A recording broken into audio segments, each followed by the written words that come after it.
Masjid Nurul Dakwah, Ibunda Ayunda Siti Marhamah.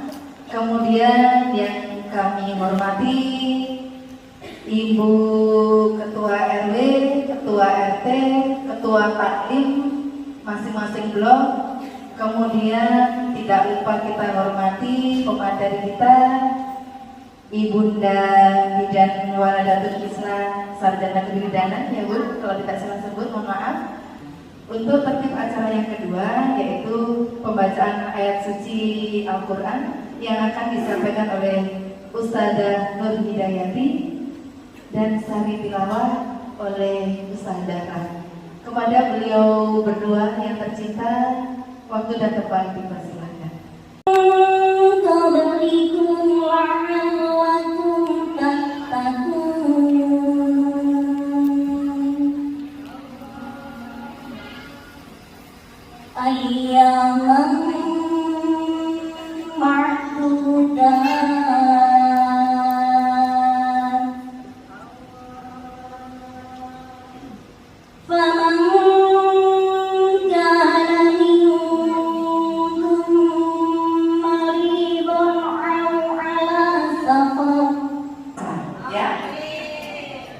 Ya, siap-siap ya.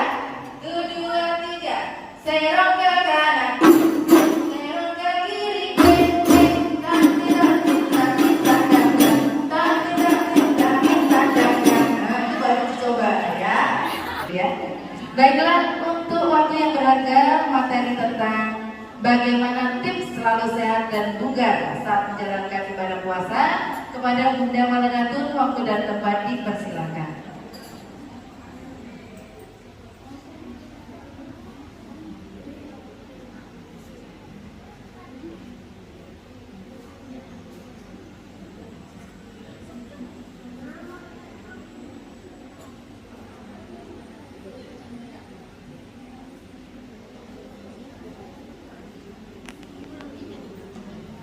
Terima kasih kepada Ibu. Biasanya Ustazah Oki.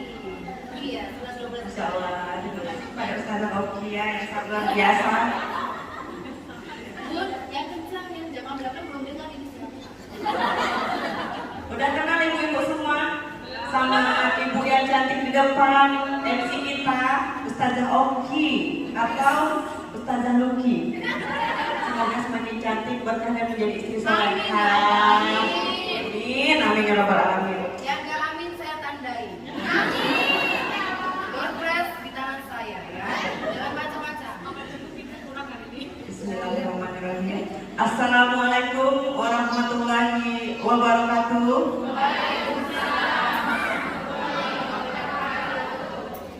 Alhamdulillah, alhamdulillahirabbil alamin. Assalatu wassalamu ala asrafil anbiya'i wal mursalin sayyidina Muhammadin wa ala alihi washabihi rasulullahi ajma'in. Asyhadu an la ilaha illallah wahdahu la syarikalah wa asyhadu anna Muhammadan abduhu wa rasuluh la nabiyya ba'da amma ba'du. Rabbi shrah sadri wa yassir li amri wahlul 'uqdatam min lisani yafqahu qawli. Yang terhormat kepada Ibu Ketua Majelis Taklim beserta jajarannya, Ibu RT, Ibu RW dan serta ibu-ibu yang hadir di sini semua, semoga dalam keadaan sehat walafiat dan dalam keadaan tidak ada kekurangan apapun ya Bu ya. Puji syukur kita ucapkan kepada Allah Subhanahu wa taala karena berkat rahmat dan hidayah beliaulah kita bisa berkumpul di sini menjalani kegiatan salat di bulan Ramadan dalam keadaan sehat walafiat, dan tidak lupa pula salawat beriringan salam kita ucapkan kepada Nabi besar Muhammad sallallahu alaihi wasallam dengan melafazkan Allahumma sholli ala sayyidina Muhammad wa ala ali sayyidina Muhammad. Semoga kita semua mendapatkan syafaatnya di yaumul akhir nanti. Amin amin ya rabbal alamin. Apa kabar ibu-ibu semua? Alhamdulillah. Luar biasa, Allahu Akbar. Kurang semangat Bu, ulang lagi ya. Apa kabar ibu-ibu soleha? Alhamdulillah, luar biasa.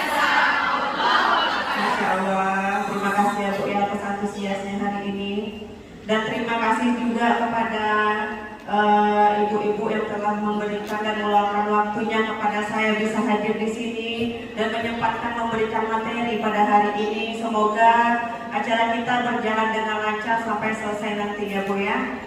Amin. Ibu-ibu jamaah yang dirahmatin oleh Allah Subhanahu wa taala, alhamdulillah kita telah memasuki bulan suci Ramadan. Hari yang keberapa Bu? Ke-11 ya Bu ya. Semoga kita selalu senantiasa diberikan kesehatan dan semoga kita menjadi pemenang di bulan yang penuh berkah ini ya Bu ya. Amin, amin ya rabbal alamin. Siapa yang masih ingat apa materi saya yang akan saya berikan pada pagi hari ini? Ayo Bu, apa Bu? Ya, tips menjaga kesehatan dan kebugaran di bulan suci Ramadan. Betul ya Bu ya? Jadi pastinya tips menjaga kesehatan dan kebugaran di bulan Ramadan, kita intinya ingin sehat ya Bu ya. Pasti ya sehat ya, supaya kita diberikan kelancaran saat menjalankan ibadah puasa. Nah, bercerita tentang sehat, sehat itu kependekan dari S, E, H, A, T. Kita kupas satu-satu ya Bu ya, apa sih isi S, E, H, A, dan T. Yang pertama S. Siapa yang tahu di sini ibu-ibu apa itu pengertian dari S? Dari kata sehat.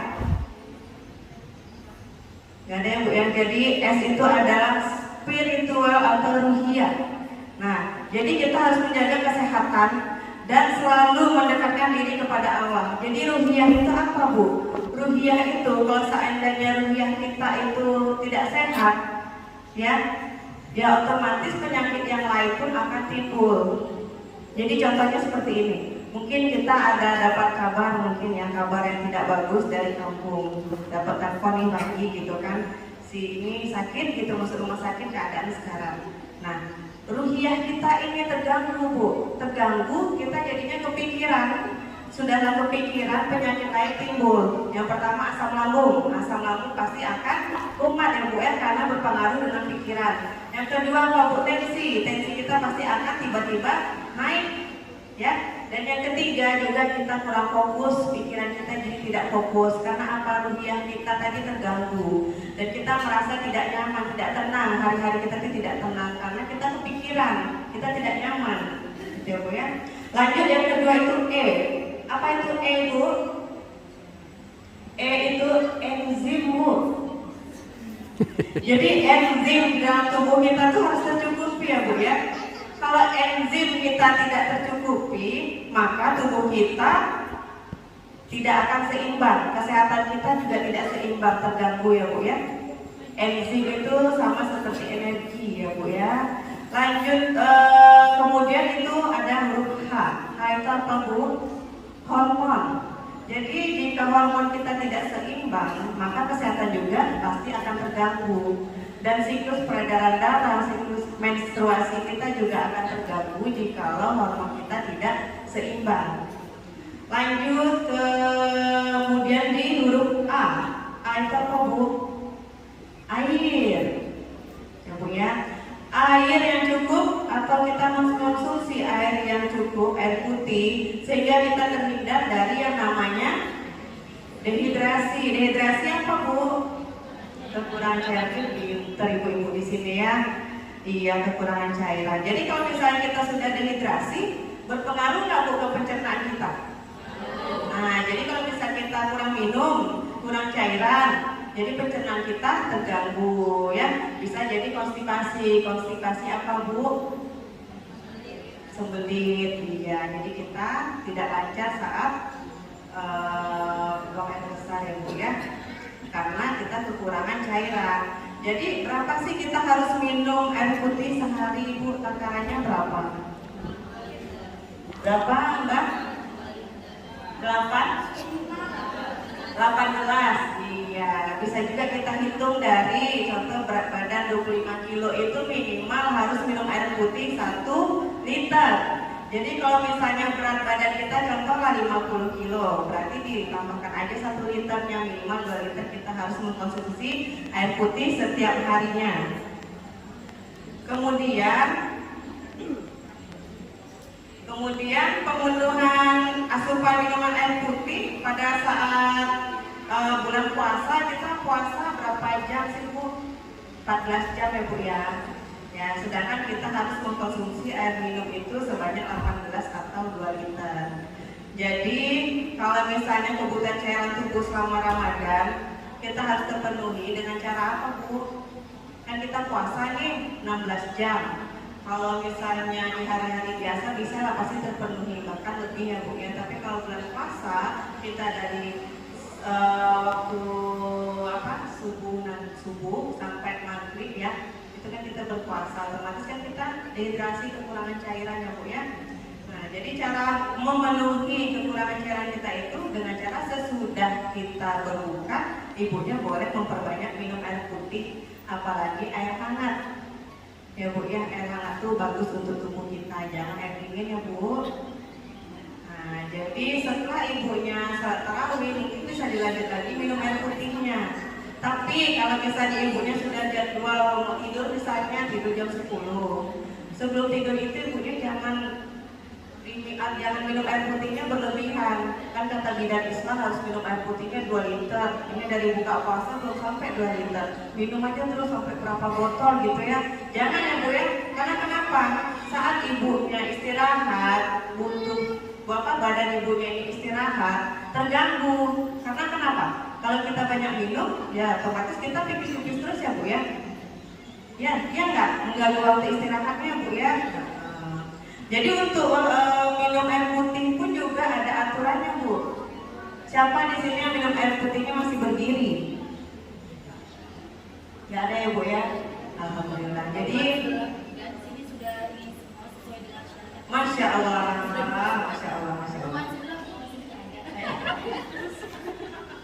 Jadi minum air putih itu kenapa sih Bu harus duduk? Karena kalau kita misalnya minum air putih, kita dibuat duduk gitu minumnya, itu ginjal kita tuh disaring oleh si air putih itu tadi. Tapi kalau misalnya ibu-ibu minum air putihnya berdiri, penyaringan di bagian ginjal itu nggak ada Bu. Jadi langsung perginya ke kantung kemih. Nah makanya kalau misalnya kita minumnya berdiri, pasti kita tuh beser. Tahu Ibu beser apa? Sering pipis-pipis terus ya, karena pencernaannya tuh langsung ke kantung kemih kita, nggak dicerna dulu di ginjal gitu Bu. Dan juga kita dapat juga sunnahnya Bu, sunnah Rasul kan menganjurkan kita untuk minum itu duduk. Ya sudahlah sunnahnya kita dapat pahalanya dan juga kita dapat manfaat kesehatannya. Ya Bu ya. Baiklah kita lanjut ke huruf apa lagi Bu? Berarti ibu-ibu di sini nyimak semua ya Bu ya. Pikirannya nggak kemana-mana kan Bu, nanti kepikiran di rumah itu cucian menumpuk. Jadi Bu ya Bu nggak fokus di sini ya Bu ya. Ya kita fokus dulu di sini ya Bu ya. Lanjut ke huruf T. T itu treatment. Treatment itu dengan cara simpatik. Contohnya apa Bu? Bisa mungkin kita pijat badan gitu. Massage bisa juga, itu untuk menenangkan badan kita, merilekskan badan kita. Jadi untuk merilekskan badan tidak harus dengan treatment yang urut dan spa itu aja Bu. Tidur pun kita sudah merilekskan badan kita. Ya Bu ya, jadi kita walaupun di bulan puasa ini kita harus banyak pada target. Yang pertama kita harus target khatam Quran. Mungkin di bulan suci Ramadan ini harus khatam Quran 2 kali atau 3 kali. Jadi kita tuh kebut gitu baca Quran terus ya Bu. Kita nggak boleh zolim dengan tubuh kita juga. Tubuh kita butuh istirahat juga Bu. Kasih tubuh kita istirahat walaupun sebentar. Istirahat itu tidak harus lama Bu. Setengah jam atau 20 menit kalau misalnya istirahat kita berkualitas itu sudah luar biasa. Ya Bu ya. Jadi selanjutnya untuk tips menjaga kesehatan dan kebugaran di bulan suci Ramadan itu, yang pertama penuhi asupan minum air putih tadi udah kita bahas ya Bu ya. Selanjutnya itu jangan bermalas-malasan. Banyak lah Bu ibu-ibu yang misalnya kan ibu-ibu kita aja yang masih muda misalnya Bu ya, kalau udah bulan suci Ramadan ini bawaannya tuh lemes saja. Males, mager bahasa gaulnya ya Bu ya, males gerak ya Bu ya. Bawaannya tuh mau baring aja, mau tidur aja. atau enggak mungkin supaya puasanya nggak terasa, buat tidur aja lah, nanti udah sore baru bangun. Gitu nggak Bu? Nggak ya Bu ya, jadi nggak boleh ya Bu ya. Jangan dijadikan puasa sebagai alasan untuk rebahan sepanjang hari, karena para ahli menyarankan untuk tetap jalan kaki di sekitar rumah. Jadi kalau misalnya dikatakan jalan kaki di sekitar rumah itu udah termasuk olahraga itu Bu. Ya, kita cari kesibukan. Jadi dari misalnya ibunya dari teras ke dapur kan jalan kaki itu udah olahraga, atau kerja-kerja ringan seperti nyapu, ngepel, ya beres-beres rumah itu pasti lah Ibu Soleh hadis ini pasti melakukan itu semua ya Bu ya. Jadi kita mencari kesibukan. Terus bisa juga Ibu pergi saat ya kan Bu ke masjid dengan cara jalan kaki. Jangan mentang-mentang deket tapi ada motor pakai motor gitu ya. Jangan manja ya Bu ya. Jalan kaki kalau ibunya mampu. Tapi kalau rasa ibunya nggak kuat, nggak sanggup, jangan dipaksakan ya Bu. Yang ada nanti ibunya drop dan tidak bisa melanjutkan puasa di hari berikutnya. Ya. Selanjutnya apalagi Bu? Jangan kalap saat buka puasa. Kalau itu apa Bu? Jangan melebihi batas, jangan apa lagi Bu? Pintar. Kadang kalau pas kita puasa kan Bu, bawaannya tuh mau balas dendam itu pas buka nanti. Wah semuanya mau dimakan, apa yang ada di depan semua dimakan. Kan seharian nggak makan tuh, jadi semuanya rasanya tuh enak aja, semuanya pengen dimakan. Beli jajanan saja gitu ya, semua mau dibeli gitu ya Bu ya. Jadi kalau misalnya kita terlalu berlebihan saat berbuka puasa itu juga nggak bagus Bu. Nggak bagusnya untuk lambung kita, untuk pencernaan kita. Jadi berbuka puasa itu dengan sewajarnya aja. Diawali dengan minum air putih hangat. Boleh juga dengan konsumsi kurma, ya. Karena dari kurma itu banyak gizi dan kandungannya dan tinggi seratnya juga. Selain itu kita juga dapat sunnah rasulnya ya Bu ya. Selanjutnya salah satunya bisa membuat perut kita kembung, itu disebabkan lelah dan kantuk setelah makan. Hal ini bisa berdampak pada kualitas ibadah kita selanjutnya. Nah itu kalau misalnya makan berlebihan juga resikonya bisa kembung, begah. Kalau udah kembung, begah, bawaannya tuh nggak enak mau ngapa-ngapain, mau rebahan aja karena ada begah, ada sesak ya Bu ya, bawaannya baring aja. Jadi kita mau sholat tarawih itu jadinya terganggu. Ya, sholat tarawihnya jadinya terganggu, bahkan kita juga jadi nggak fokus untuk sholat tarawihnya. Terus penuhi asupan protein, asupan kalori tubuh. Ya, umumnya berkurang saat berpuasa. Hal ini disebabkan oleh otot-otot tubuh menyusut. Ya Bu ya, kenapa menyusut? Karena si lambung kita tidak ada mencerna makanan, tidak ada masuk cairan. Nah, jadi otot-otot tubuh kita menyusut. Itu yang membuat kita tuh jadinya lemah, lemes, kadang konsentrasi jadi berkurang. Selanjutnya kita harus mengkonsumsi makanan tinggi protein. Makanan yang mengandung tinggi protein itu apa saja Ibu? Ya, pipi telur, bisa dari daging, biji-bijian, kacang-kacangan itu tinggi protein gitu ya.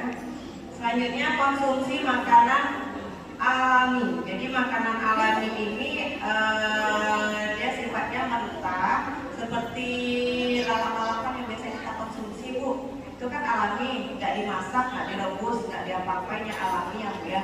Tapi walaupun kita makan makanan yang alami, lalap-lalapan itu ibunya cucinya harus bersih. Jadi cucinya itu bukan dengan air mengalir saja Bu. Apa tambahannya Bu? Ya benar, jadi ditambahkanlah garam. Jadi garam ini sifatnya tinggi, antiseptik. Jadi untuk membunuh kuman-kuman di sayur itu tadi. Jadi kalau misalnya kita mengkonsumsi sayur-sayuran yang cara pembersihannya itu kurang, bisa berdampak juga kita berdampak mempunyai virus toksol. Di sayur-sayuran itu mentah itu ada virusnya, namanya virus toksol. Ada ibu hamil di sini? Ada ya? Oke. Oke, kita jelaskan sedikit apa itu virus tokso. Jadi si virus tokso ini bisa berasal dari makan makanan yang sifatnya itu mentah, lalap-lalapan ya Bu ya, karena tidak dimasak otomatis ada virusnya. Tapi kalau misalnya ibunya cuci dengan air garam, insya Allah virus-virus itu akan hilang semua.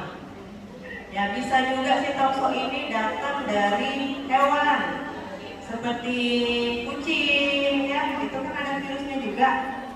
Bisa dari makanan yang spor matang sifatnya, kayak telur spor matang, terus seperti bakar-bakaran atau siput-siputan. Kalau kita misalnya beli di luar itu kan apinya panas ya, minyak panas atau airnya mendidih, langsung masukkan, langsung angkat ya Bu ya, otomatis virusnya tidak mati dengan sempurna. Bisa juga dari benda-benda tajam seperti yang kita pakai hari-hari, jarum pentul. Nah, jarum pentul ini sifatnya kan karatan.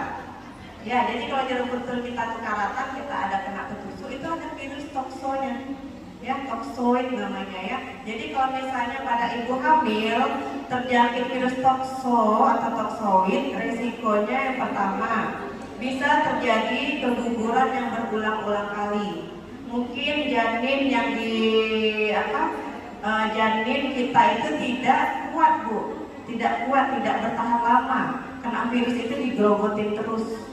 Nah kalau seandainya si janin kita kuat, ya bisa juga berdampak mungkin rabun di matanya, bisa juga mungkin organ tubuhnya ada yang tidak sempurna, contoh ada cacat gitu ya Bu ya. Terus bisa juga organ-organ tubuh bagian dalamnya tidak sempurna, seperti jantung, paru-parunya tidak sempurna. Nah itu dampak si virus tokso itu. Makanya kalau pada ibu hamil itu pasti bidan menganjurkan suntik TT atau anti tetanus, fungsinya itu ya Bu ya. Jadi nanti bagi ibu-ibu di sini yang ada punya anak atau menantu atau bahkan ibunya sendiri yang sedang hamil, jika ingin berkonsultasi dengan saya boleh ya Bu ya, via WA, telepon, silahkan, tidak masalah. Insya Allah selagi saya bisa jawab, saya bisa jawab ya Bu ya. Dan kebetulan saya saat ini buka praktek di Pendawa ya Bu ya, Batu Haji. Dan alhamdulillah juga ada sebagian pasien saya dari sini Bumi Sakinah. Banyak juga alhamdulillah. Oh iya. Alhamdulillah. Hah? Gak pernah ketemu saya. Iya, saya biasanya turunnya habis maghrib Bu. Kalau kuliah mungkin jajan dulu karena sibuk ya Bu ya. Tapi kalau nggak sibuk biasanya kita turun, cuma habis maghrib. Iya.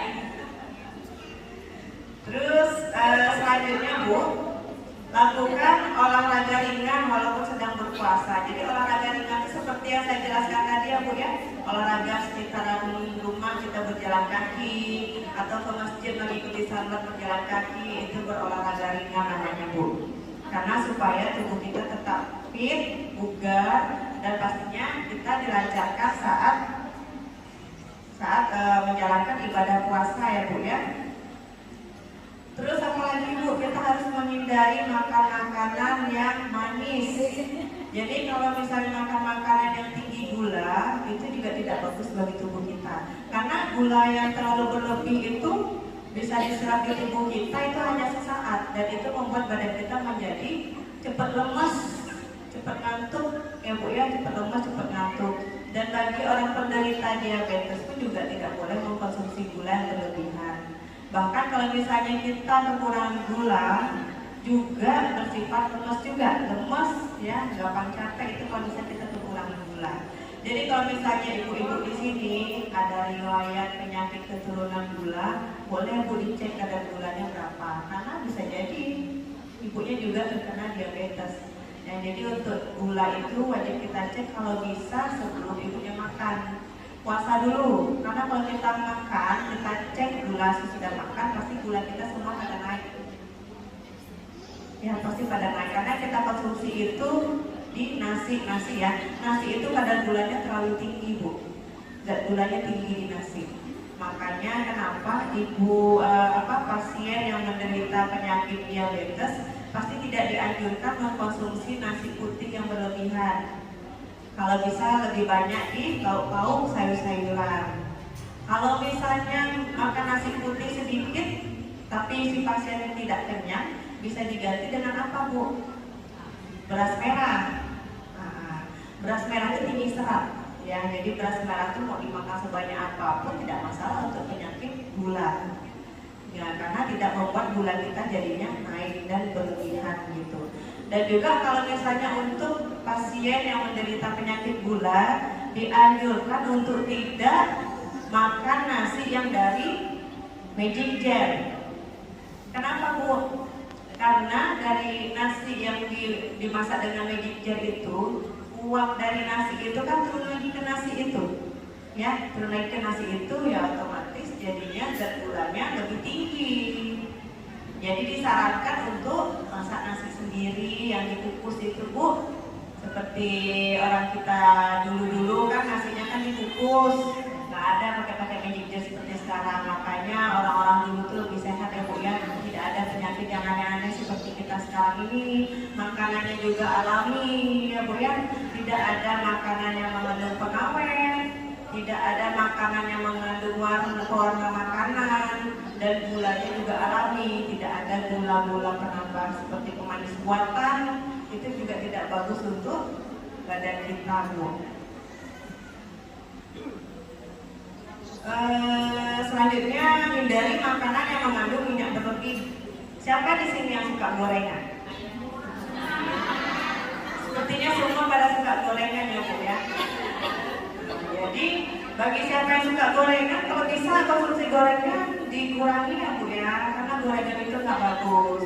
Karena apa Bu? Gorengan itu yang pertama lemaknya tinggi, dan lemaknya itu lemak jahat Bu. Ya, lemak jahat. Jadi kalau misalnya kita mengkonsumsi gorengan, si lemak baik di tubuh kita tuh jadi hilang, datang si lemak jahat. Nah, jadi terjadilah pengentalan darah atau penyumbatan darah. Ya, itu bisa menjadi penyakit yang lain-lain itu semua timbul karena kita sudah ada apa Bu? Pengentalan darah. Pengentalan darah. Jadi seperti gorengan, pempek, bakwan ya Bu ya, makanan berlemak bersantan, nah itu juga tinggi lemaknya, jadi bisa menyebabkan kita kolesterolnya juga meningkat. Kolesterol itu disebabkan apa Bu? Karena darah kita tuh terjadi pengentalan. Nah, jadi peredaran darah itu tidak lancar, makanya kolesterol kita meningkat. Di sini ada yang kolesterol. Alhamdulillah Ibu di sini sehat semua ya Bu ya. Amin. Jadi Bu, itu sih tips dari saya supaya kita menjalankan ibadah puasanya tetap bugar, tetap sehat, fit ya Bu ya. Mungkin ibu-ibu di sini ada yang mau ditanyakan atau ada yang mau sharing-sharing dengan saya masalah mungkin tentang kanker serviks atau kanker payudara atau yang lain ibunya ingin bertanya, boleh silakan Bu. Insya Allah saya jawab semua Bu saya. Baik ibu-ibu jemaah sekalian, mumpung konsultasinya gratis ya. Yang di belakang jangan khawatir, akan ibu didatangi. Oh.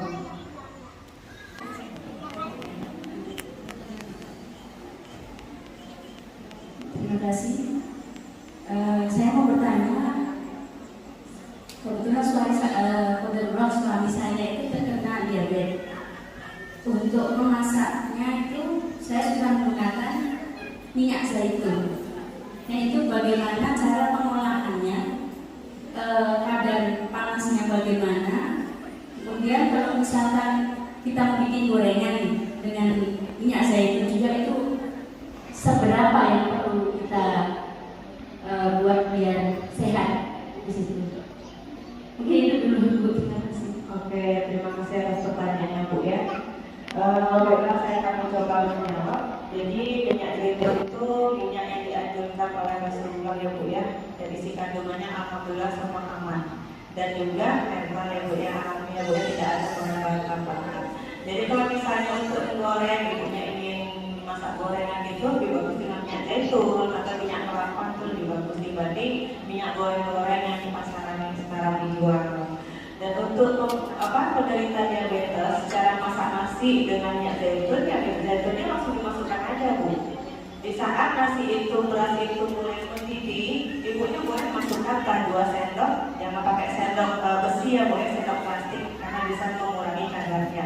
Ibu bisa masukkan 2 sendok atau tergantung perkiraan dari si nasi, berapa banyak ibu masak nasinya. Karena kalau misalnya minyak zaitun berlebihan itu juga tidak masalah di tubuh kita, Bu. Tidak ada efek samping sama sekali. Dan kalau bisa konsumsi beras merah itu lebih aman.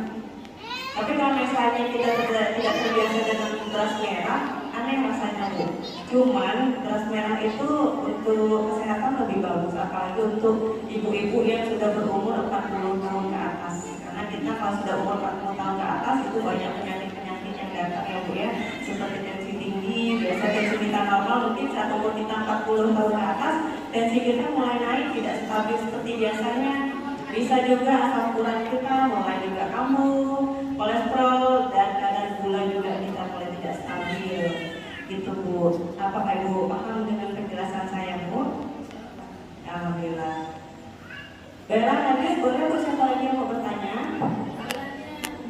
Oh iya. Bentar ya, Bu ya, tetangga sebelah ada juga yang ingin bertanya. Siapa ya, Bu? Bismillah. Ibu sama bertanya. Jadi kebetulan ini kan anak yang hamil kelima tapi anak keempat ya, insya Allah. Hamil anak kelima? Ya. Hah? Yang nomor 2 belum bulan. Jadi semenjak yang pertama itu kan memang mabuk gitu Bu ya, istilahnya mabuk muntah terus itu Bu. Dari yang pertama sampai yang sekarang, apa ada tipsnya gitu biar setiap yang saya makan itu pasti keluar dari gitu. Jadi sampai lemes gitu kan, malah lebih banyak keluar dari yang dimasukkan gitu. Nah, itu saja Bu tipsnya. Terima kasih. Oke, baik. Jadi untuk tips mengurangi supaya kita tidak mual muntah berlebihan saat kita hamil ya, Bu ya. Jadi mual muntah berlebihan itu memang wajar di saat hamil trimester yang pertama. Bahkan sampai trimester yang kedua kita masih mual muntah ya, Bu ya. Jadi mual muntah itu disebabkan karena ada perubahan hormon itu tadi. Ya, karena hormon kita dari biasa kita tidak hamil, sekarang kita perubahan hormon dari hormon kita hamil itu ada hormon-hormon seperti estrogen, semuanya Bu ya, itu yang menyebabkan kita mual muntah. Tips dari saya apa Bu? Yang pertama sugesti. Ya Bu ya, sugesti. Mindset pikirannya diubah. Ya, ibunya jangan terfokus, wah habis makan ini jadinya mau muntah. Kalau pagi pasti mau muntah terus. Nanti sampai siang saya mau muntah terus pasti ya. Coba mindset pikiran ibunya dialihkan. Nggak ada mau muntah, nggak ada, saya sehat terus, nggak ada mual, nggak ada muntah, semua dimakan masuk, saya sehat selalu. Itu yang pertama, mindset pikiran. Yang kedua Bu, walaupun ibunya mau muntah berlebihan, apa yang dimakan keluar, apa yang dikonsumsi keluar, tetap ibunya paksakan. Jadi jangan langsung makannya banyak Bu, mentang-mentang muntahnya mungkin lebih banyak daripada ibunya konsumsi, makanlah banyak-banyak. Kan sayang keluar lagi biar ada cairan di dalamnya itu tinggal. Mungkin kan pemikiran orang awam ada seperti itu ya Bu ya. Tidak ya Bu ya, itu salah mindsetnya. Jadi kalau misalnya kita itu mengkonsumsi makan berlebihan, kita nggak hamil aja kalau makannya berlebihan kita begah ya Bu ya, enak. Jadi bawaannya tuh mau muntah. Apalagi ibu hamil. Jadi makannya jangan dipaksakan langsung banyak. 2 sendok cukup. Walaupun keluar, balas lagi, makan lagi. Nah, kalau ibunya tidak bisa makan nasi, boleh diganti dengan roti. Ya, roti gandum tuh bagus tuh isi kandungannya. Ya, bisa roti tawar atau makan yang manis-manis supaya bisa membuat lidah kita jadi lebih agak enak. Karena kalau kita hamil trimester awal pasti ada terasa tidak nyaman di bagian liur kita ya Bu ya. Bisa konsumsi coklat di pagi hari. Atau konsumsi permennya jangan yang asam Bu, yang manis. Karena kalau asam ketemu asam jadinya telat ya Bu ya. Jangan ya Bu ya, makannya manis-manis. Terus sugesti ibunya jangan lupa, sugestinya harus diubah ya Bu ya. Jangan disugestikan, oh ini muntah nanti gini-gini muntah-muntah, jangan kepikiran ke muntah-muntahnya terus. Jadi setiap kehamilan, apapun itu keluhan kita, apapun itu masalah kita, dinikmati Bu, dinikmati, dihayati setiap gelombang-gelombang cinta yang Ibu rasakan. Entah dia mau muntah, lemes, bawaannya capek, bawaannya dilawan Bu, dilawan. Jadi kalau misalnya di trimester awal, kalau kita berbicara masalah kebidanan ya Bu ya, kesehatan ya. Jadi kalau misalnya di trimester awal, janin itu kalau misalnya usia kehamilannya masih trimester awal itu kan 0 sampai 13 minggu ya Bu ya. Nah, janin itu kita masih segumpal darah berupa kantong kehamilan. Ya, berupa kantong kehamilan, belum terbentuk itu organ tubuhnya, semua belum terbentuk, masih belum sempurna. Dan resiko keguguran juga masih tinggi. Ya Bu ya. Jadi di trimester awal itu, walaupun kita mual muntah berlebihan, ibunya harus paksa Bu makannya. Karena apa? Si janin kita ini sangat butuh nutrisi gizi yang akan diserap si baby ke ibunya. Jadi kalau ibunya tidak ada mengkonsumsi makanan apapun, dihayatin semua muntahnya, ya baiknya bisa tumbuhnya mulai berkembang dan bisa kekurangan gizi pada janinnya. Karena si janin ini kan dia nggak tahu ya Bu, ibunya makan atau enggak, gitu, bergizi atau enggak. Dia hanya menyerap aja, menyerap terus gizi dari ibunya, menyerap terus. Jadi kalau misalnya ibunya nggak makan sama sekali, ya pertumbuhan janinnya juga terganggu. Jadi setiap keluhan itu jangan dibawa stres Bu, jangan dihayati, pikirkan juga yang di dalam perut. Saya selalu menjelaskan ke pasien, setiap pasien yang terlalu menghayati pas saat dia hamil, mungkin kesempatan juga ya, mungkin si suami agak cuek, kurang perhatian. Pas saat hamil, udahlah jadinya manja gitu. Gak bisa makan ini, gak bisa makan ini, maunya makan itu, harus diikutin ya Bu ya. Saya selalu bilang ini, itu sebenarnya kemauan dari ibunya, bukan kemauan si cabang bayi. Istilah mabok, istilah ngidam itu dari kata medis itu nggak ada Bu. Ngidam tuh nggak ada dari kata medis. Cuma yang namanya kita hamil, selera kita kadang nggak enak, ada keinginan mau makan ini, makan itu. Alasannya ngidam inilah, ngidam itulah. Jadi nggak ada istilah mabok, istilah ngidam itu nggak ada. Dan juga ingat, ibu hamil jangan terlalu dipantang ibu. Karena kenapa kalau si ibu hamil terlalu dipantang? Stres ya Bu. Makan pedas nggak boleh, makan ini nggak boleh, makan itu nggak boleh. Semua apa yang ibu hamil konsumsi selagi masih batas normal, selagi masih batas wajar, boleh Bu. Tidak ada yang tidak boleh. Kalau ibu hamil terlalu dipantang, dia stres Bu, stres jadi bentuknya hilang. Jadi makan apa jadinya malas kan. Apalagi kalau ibu hamil emosionalnya itu sensitif ya Bu ya, bisa berubah-ubah. Kadang moodnya lagi bagus, moodnya lagi jelek gitu ya. Sensitif. Jadi apapun itu makan. Oh ibu hamil mau makan durian, mau makan nanas, boleh Bu, nggak masalah lagi, masih batas normal. Kalau misalnya tidak hamil pun makan berlebihan pun jadi penyakit. Ya Bu, kalau kita banyak makan durian, nanas, berlebihan kan panas jadi demam kita ikan Bu ya. Nah, begitu juga kalau ibu hamil. Cuma kurangi makan pedas boleh Bu. Bukan berarti ibu hamil nggak boleh makan pedas. Nanti makannya nasi putih, tahu tempe, sayur aja kan Bu. Jadi kan bosan ibu hamilnya, kenapa makannya itu terus. Memang pas hari masa sempurna ya Bu. Tapi kita jadi bosan ya.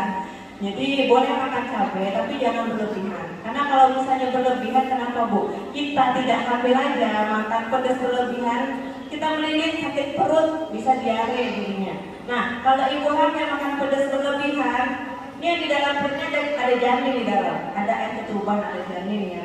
Jadi kalau misalnya kita makan pedas, air ketuban itu hangat Bu. Jadi kalau misalnya air ketuban kita itu sudah hangat, si janin yang di dalam perut ibunya tidak akan nyaman, stres deh Bu, bawaannya mau lahir aja. Dan bisa juga menyebabkan pergerakannya jadi berkurang. Mungkin biasanya gerakannya aktif. Nah, mungkin karena penyebabnya makan pedas, dia banyak diamnya. Ya, karena dia stres, bayi dalam stres panas Bu, nggak nyaman, bawaannya pengen keluar. Makanya ada terjadi keguguran namanya, atau kontraksi dini sebelum waktunya, itu bisa disebabkan karena makan pedas. Dan juga bisa disebabkan karena apa Bu? Berhubungan suami istri. Ya, jadi kalau berhubungan suami istri, ibu-ibu di sini tahu nggak ya? Yang aman untuk ibu hamil berhubungan suami istri itu, maaf ya Bu ya, ngomongnya agak mengarah ya sedikit ya Bu ya. Jadi kalau misalnya untuk berhubungan suami istri yang normal, yang aman itu bagaimana Bu? Kalau ibunya hamil? Jadi amannya itu Bu, kalau misalnya kita hamil, boleh berhubungan, tidak dilarang, asalkan jangan kena sperma. Karena kenapa Bu? Sperma itu dia sifatnya membuat kontraksi alami pada kita. Nah, sedangkan untuk hamil-hamil tua aja memang dianjurkan untuk berhubungan sesering mungkin. Supaya apa? Supaya terjadi kontraksi alami, perangsang alami, dan supaya mulut rahim, si mulut bukaan kita itu melunak. Kalau sudah mulut rahim, mulut bukaan kita melunak, pembukaan insya Allah tidak lama. Tapi kalau misalnya berhubungan di hamil-hamil trimester pertama dan kedua, itu bisa menyebabkan keguguran. Karena banyak kontraksi kan, kontraksi pokoknya mau lahir ya, jadinya keluar. Bisa juga prematur atau kontraksi ini, mungkin di hamil 7 bulan atau 8 bulan bayinya udah lahir, bisa penyebabnya itu juga. Paham mungkin? Ya boleh Bu. Kayak Ustazah Oki berjalan dulu ke ujung sana. Siap. Subhanallah, penjelasannya sangat mudah diterima dan sangat dijelaskan dengan sejelas-jelasnya. Bahwa kalau hamilnya Ibu Bidari, untuk Ibu Sulis tahu nggak kenapa Pak Udin kena diabetes Bu? Karena Bu Sulis terlalu manis. Setiap hari tengok Bu Sulis nangis terus, jadi efek sampingnya seperti itu. Untuk Bu Titi sehat sampai kelahiran ya Bu ya. Selanjutnya, pertanyaan selanjutnya Ibu Ita. Oke, terima kasih atas kesempatannya kepada Ustazah Oki yang cantik dan Bidan Islah yang tak kalah cantik juga. Baik, ini masih seputar tadi sempat menyinggung kolesterol ya Bu Bidan ya. Jadi kalau untuk kolesterol itu sendiri tanpa kita cek sinyal apakah yang ditunjukkan tubuh yang bisa kita rasakan bahwa kita itu merasa oh ini kolesterolnya Bu. Karena kebetulan saya itu Bu kadang-kadang tuh suka kebas kayak kerang gitu. Biasanya yang paling sering itu di jari tangan, kemudian di kaki. Kalau misalnya dari toilet itu udah agak apa ya bahasanya susah untuk jalan lagi gitu. Tapi ketika saya cek kan pernah kemarin itu udah agak lumayan sering, ketika dicek itu normal. Nah itu yang membuat saya heran. Apakah ada hubungannya juga dengan asam urat dan lain sebagainya? Itu yang pertama. Kemudian yang kedua terkait kehamilan juga, tapi hubungannya dengan puasa. Biasanya kadang orang yang hamil ini ada yang mempunyai persepsi bahwa ketika hamil kan dalam hukum Islam sendiri ada fidyah ya. Nah, itu ada beberapa pemahaman ya, misalnya yang kondisi seperti apa. Yang ingin saya tanyakan adalah dari segi medisnya, mana yang lebih aman, puasa di trimester awal atau yang sudah tua kandungannya? Karena kan mengingat dari asupan kesehatan, kalau secara logika saja orang hamil itu pasti kan butuh 2 kali asupan. Sedangkan kita tadi bercerita tentang air saja, itu kita untuk mengimbangi yang 14 jam itu masih butuh pembagian waktu. Jadi kalau menurut Bu Bidan mana yang lebih aman ini dalam kondisi normal? Di semester awal kita kayaknya awal saya nggak bisa deh, atau udah gede kayaknya anaknya lebih banyak butuh sarapan makan. Mungkin ini saja Bu Bidan, terima kasih banyak. Ya baiklah, saya akan mencoba menjawab ya Bu ya. Yang pertama itu tentang kolesterol. Jadi kalau untuk kolesterol, walaupun kita tidak dicek kolesterol kita tinggi, normal, stabil atau tidaknya, sinyalnya itu ada Bu. Karena kolesterol itu sifatnya peredaran darah tidak lancar dan ada pengentalan darah. Ya, karena lemak kita berlebihan. Nah kolesterol kita naik, sinyalnya itu apa Bu? Mungkin di tekuk kita ini kadang suka berat. Ya, berat di tekuk, kepas-kepas di tangan itu pasti. Ya, kepas-kepas karena apa? Peredaran darah kita kan nggak lancar. Karena lemak kita berlebihan yang di dalam tubuh, jadi yang menghalangi peredaran darah kita itu saat mengalir itu karena lemak-lemak itu, jadi tidak lancar. Ya bisa jadi ibunya kepas-kepas di tangan karena peredaran darah itu tadi masalahnya. Tapi kalau misalnya asam urat Bu, beda lagi ceritanya. Asam urat itu lebih ke sendi, persendian. Contoh mungkin persendian sini, lutut, ya lutut atau pergelangan kaki. Kalau asam urat di situ. Jadi kalau misalnya kolesterol, ya bisa juga dari faktor makanan yang seperti santan-santan, makan ya gorengan, lemak-lemak gitu ya, kayak lemak-lemak bakso gitu, itu sangat tinggi itu lemaknya. Jadi bisa dikurangi. Tapi kalau misalnya orang Padang agak susah ya Bu ya. Orang Awak itu kayak mana ya? Masaknya itu asik santan, gulai terus ya Bu ya. Terus gulainya juga kental ya Bu. Kalau nggak kental nggak enak katanya. Tapi kalau orang Jawa, Sunda pasti gulainya tuh kalau kata orang Padang jalan ya Bu ya. Jalan, nggak kental. Jadi kalau misalnya kolesterol itu bisa juga dari kayak siput-siput Bu. Kurang-kurangin siput-siput, udang-udang, siput itu sangat tinggi tuh kolesterolnya. Pasti jeroan ya, jeroan lemak Bu. Jeroan lemak. Nah kalau asam urat makanan pantangannya apa Bu? Kacang-kacangan. Kacang-kacangan bisa dari ini kangkung juga nggak bagus Bu untuk orang penyakit asam urat. Nggak boleh berlebihan. Ya, jadi di sini apa ada yang asam urat? Nggak ada ya Bu ya? Alhamdulillah. Terus kalau misalnya untuk ibu hamil yang dianjurkan berpuasa itu di trimester berapa? Kalau saya lebih menganjurkan di trimester akhir Bu. Karena di trimester akhir kita hanya menunggu untuk proses persalinan. Karena apa? Gizi, asupan nutrisi semua udah terpenuhi Bu. Si bayi kita nih janinnya udah lengkap semua, organ tubuhnya, jantung paru-parunya udah terbentuk semua. Tapi kalau misalnya trimester awal, seperti yang saya jelaskan tadi, si janinnya masih banyak butuh nutrisi, butuh gizi dari ibunya untuk pembentukan organ badannya, tubuhnya, untuk otaknya, sangat membutuhkan. Jadi nggak dari vitamin aja Bu, dan vitamin itu hanya pelengkap. Yang paling penting itu makanan ibunya harus yang bergizi.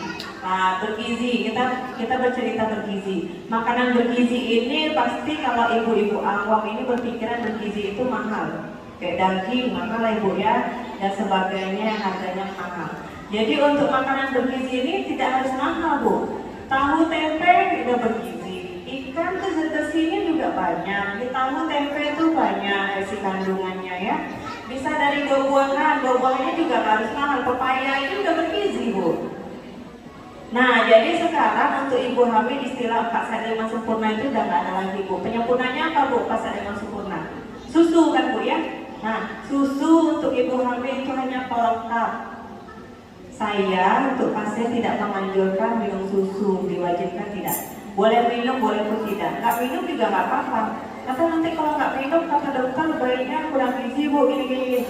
Ya, susu itu hanya pelengkap. Yang paling penting ibu hamil harus banyak konsumsi apa? Air putih. Air putih itu lebih bagus dari segalanya Bu.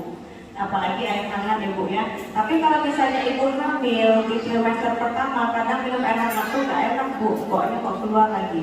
Minum air dingin boleh Bu, selagi untuk menahan si ibu hamil ini supaya tidak muntah dulu. Boleh. Tapi kalau misalnya terlalu sering juga nggak boleh, karena ibu hamil kan rentan masuk angin, rentan kembung. Karena apa? Si pori-pori perut kita ini melebar itu karena apa? Dari si janin itu kecil, dia tumbuh makin membesar, ada peregangan di bagian perut kita, itu yang bikin pori-pori kita terbuka, sehingga kita gampang masuk angin. Ya padahal udah minum air hangat tapi tetap masuk angin. Memang itu Bu, penyakit ibu hamil itu sering kembung. Jadi nggak apa-apa.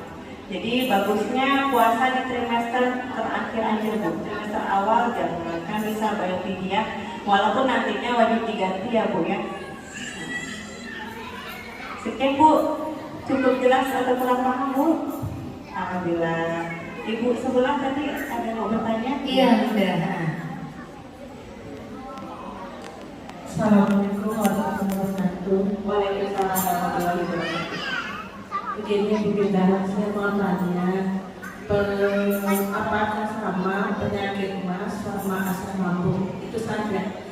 Dan apa cara penyebabnya dari asam lambung sama mas?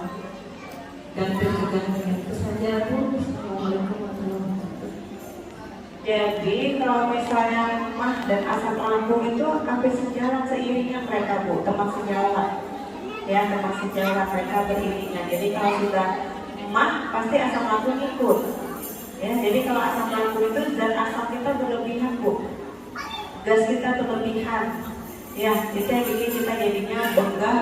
Nah, kalau sudah mual, muntah gitu, itu simpang itu tadi itu. Simpang yang beraksi. Nah, jadi kalau sudah perut kita kayak menggigit-gigit atau nyeri di ulu hati, nah itu si asam lambung. Nah, jadi untuk cara pencegahannya, Bu, kurangi stres berlebihan. Karena stres itu bisa berpengaruh ke asam lambung. Dan juga mengkonsumsi makanan seperti kol itu nggak boleh untuk penderita asam lambung. Ya, Bu, ya, makanan terlalu pedas tidak boleh untuk penderita asam lambung. Bahkan makanan yang terlalu asam juga tidak boleh. Apalagi makanan yang sifatnya bergas. Nah, itu juga tidak boleh, tidak bagus untuk lambung. Ya, intinya banyak minum air hangat, makan sedikit tapi teratur, jamnya teratur. Jangan kelak-kelak makan, karena kesibukan kita kadang kita tidak teratur makan. Atau terlalu banyak pikiran juga bisa asam lambung kita kambuh, Bu. Apalagi di bulan puasa ini ya, Bu, ya. Asam lambung itu pasti penyakit yang selalu menghampiri kita ya, Bu, ya. Tapi insya Allah selalu menguatkan kita di saat bulan suci Ramadan ini. Paham, Ibu? Insya Allah dipahami, Bunda Bidan. Mungkin kita cukupkan sesi pertanyaan. Jika ada pertanyaan susulan, apa barangkali di rumah baru ingat mau tanya, silahkan ke tempat praktek beliau. Atau kalau tidak, beliau tadi sudah memberikan nomor, Bu, ya, tentunya sudah dicatat. Silahkan berkonsultasi dengan beliau. Mungkin seperti itu saja tadi sesi tanya jawab kita akhiri.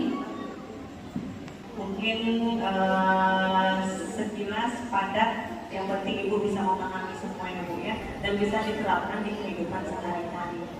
Lanjut, Ustaz Oki. Siap, Bunda. Insya Allah singkat, padat, bermanfaat informasinya. Baik, untuk tertib acara selanjutnya yaitu sepatah dua patah kata dari Ibu Juwita. Waktu dan tempat dipersilakan. Oke, Bu, saya tutup dulu ya, Bu, ya. Baiklah, Bu, sekian info kesehatan dari saya. Kalau misalnya ada salah kata, saya salah ucap, penyebutan kata, saya mohon maaf, karena kata sempurna itu hanya untuk Allah Subhanahu wa Ta'ala, ya. Nama kita manusia itu banyak kekurangan dan ada salah. Sekian dari saya sudah dengan wabillahi taufiq wal hidayah. Assalamualaikum warahmatullahi wabarakatuh. Waalaikumsalam. Sama-sama, Bunda. Semoga ilmu yang telah disampaikan menjadi aliran jariah pahala yang tiada putusnya.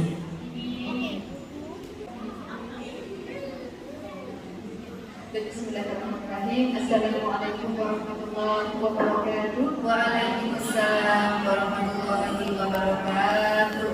Alhamdulillahirabbil alamin. Assalatu wassalamu ala asyrofil anbiya'i wal mursalin wa ala alihi wa ashabihi ajma'in. Rabbi shrah li sadri wa yassir li amri wahlul 'uqdatam min lisani yafqahu qawli. Amma ba'du. Alhamdulillahirabbil alamin. Puji syukur kepada Allah pada pagi hari ini telah terlaksana sanad di Masjidul Dakwah Masjid Salim Muslimah. Terima kasih yang tak terkira kepada pemateri kita pada hari ini, Bidan Islam, sahabat kami yang luar biasa. Materinya sangat berbobot dan ada konsultasi gratis gitu ya. Yang mungkin selama ini tidak terpikir atau tidak sempat kita konsultasikan saat kita bertemu dengan di meja medis. Dan alhamdulillah semoga hari ini bisa menjadikan semangat kita menjalani bulan Ramadan ya, yang sudah masuk di 10 hari kedua. Semakin kencang lagi semangat kita, semakin perbanyak lagi ibadah-ibadah kita, dan semoga dengan kita duduk bersama di majelis ini dan keberkahan menjadikan layak oleh Allah semua amal-amal kita, puasa-puasa kita, salat-salat kita, sedekah-sedekah kita menjadi amal yang sempurna. Amin ya rabbal alamin. Terima kasih juga kami ucapkan kepada Ibu Siti Marhamah, Ketua Taklim Majelis Taklim Muslimah, yang sudah membersamai keluarga Indonesia hari ini bersama-sama jamaah Majelis Taklim muslimah muslim dakwah menyelenggarakan pesantren Ramadan hari ini, dan semoga kedepannya lebih banyak lagi kemanfaatan. Dan terakhir kami ucapkan terima kasih yang tak terhingga kepada seluruh jamaah yang menghadiri pesantren hari ini, pesantren Ramadan hari ini. Semoga langkah-langkah kaki kita, niat-niat kita diijabah oleh Allah sesuai dengan apa yang kita harapkan dari Allah Subhanahu wa taala. Amin ya rabbal alamin. Mungkin demikian dari kami. Sekali lagi terima kasih kepada Dian Islam dan mungkin Masya Allah Bapak yang luar biasa mudah-mudahan menyelesaikan acara hari ini. Dan sekian dari kami. Assalamualaikum warahmatullahi wabarakatuh. Waalaikumsalam warahmatullahi wabarakatuh. Baik sekali.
Budi Sakinah mengucapkan selamat menjalankan